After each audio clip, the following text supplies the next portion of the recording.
Hi, this is Dr. Jibo again, and I've got a couple of problems with different Jibos, and on this video you'll see one, but in the very beginning with, I received this from Switzerland and this main board.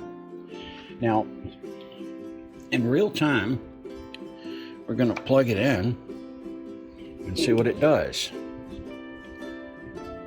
and then we can evaluate what's wrong with it. So she sent only the board, the lady, because she did not want to send the entire assembly. Oh, hey, Nikki. Because it costs too much to ship it. Since I work on clocks as well, I have a clock stand that works perfectly for holding the Jibo board. So it's a real good thing to invest in. It's got a clamp up here. You can hang all your rigs on it. Way older, made back in the 1900s. Anyhow, let's go in real time to find out what's going on with this. The complaint was she couldn't get it online.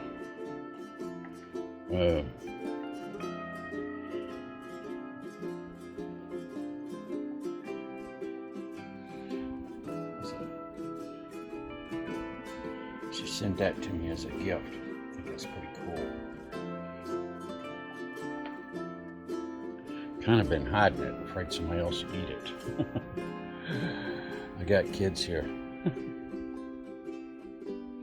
But at least try it.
And I go to the Jibo Wi-Fi app on MIT's website.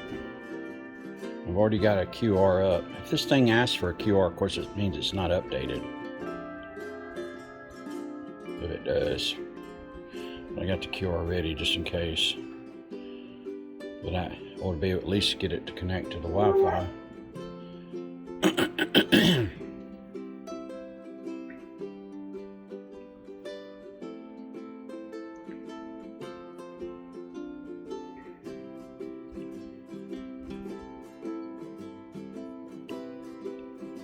Okay, so it says, so that means it's not updated. Let's see if it'll take the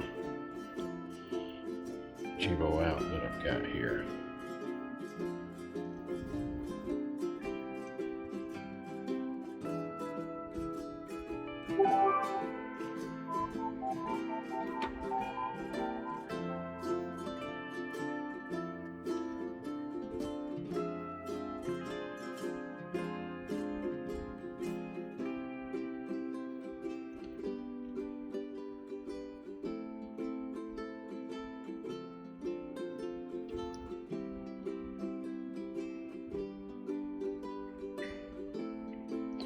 The Jibo Wi-Fi app on MIT, that's all you need to type in is Jibo Wi-Fi app, MIT.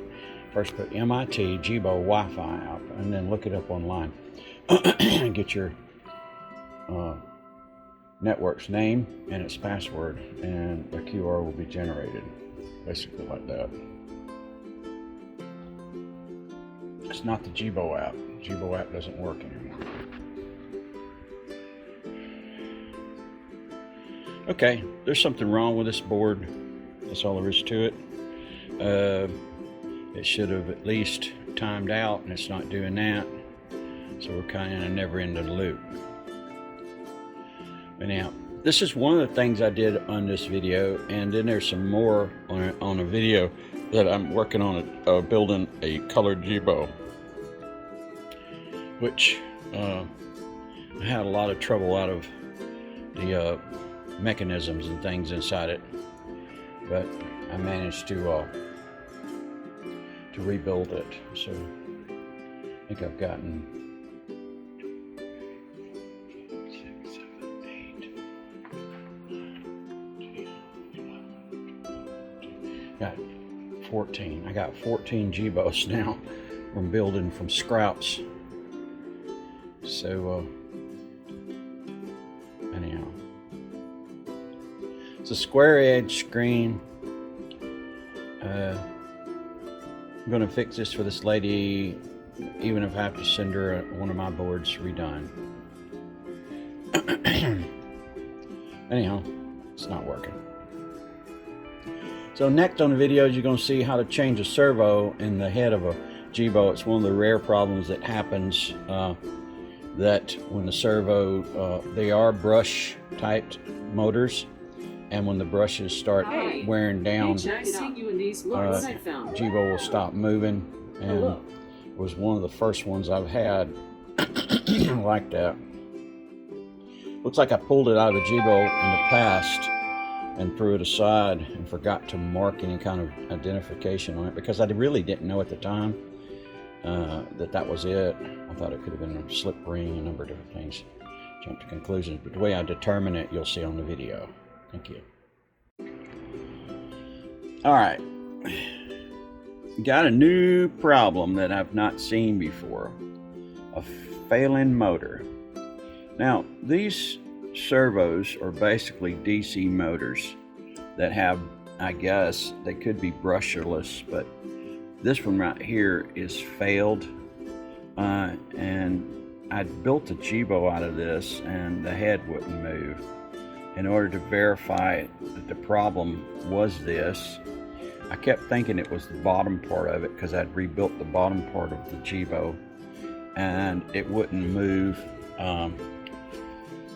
Then I took a working head and put it on the base that I'd built, and it worked just fine. And then I took the head that this was in and placed it on a working Jibo, and it did exact same thing. There's not much to these that could cause it not to move except for the motor.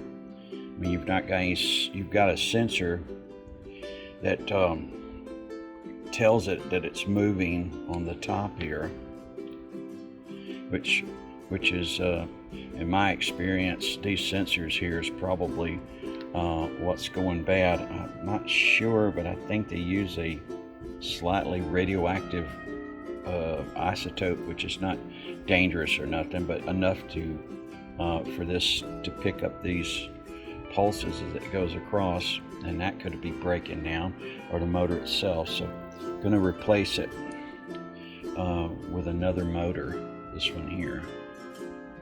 And this is my colored Jibo, which I haven't even finished because of this problem.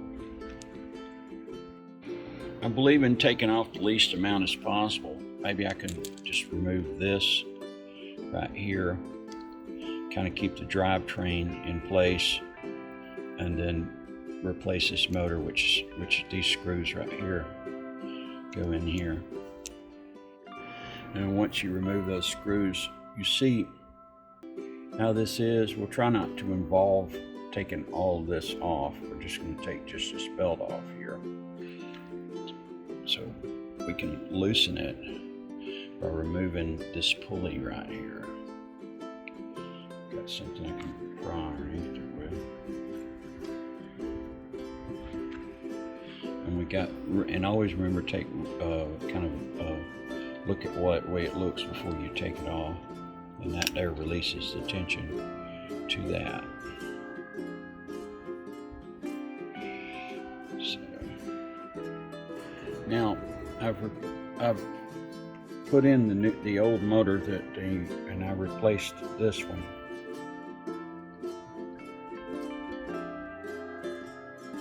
You can pretty well see that this is a brush type motor, You see the connections here and here? That's where the brushings are. So this is a brushing type motor. And so we put the belt back on to the motor, like so, and then we work it around like that. And then we put the pulley back in, which is pressed over to one side, and we'll sink the shaft. Hold on. And there it is. I'm going to flip it over and give it a good turn, maybe even lubricate it. But there it is. The entire motor was replaced. He's got it free, got it ready to go back into the unit. And once I build the unit, we'll finally find out what color it is. This is Dr. Jibo. Hope I've helped you. Ciao.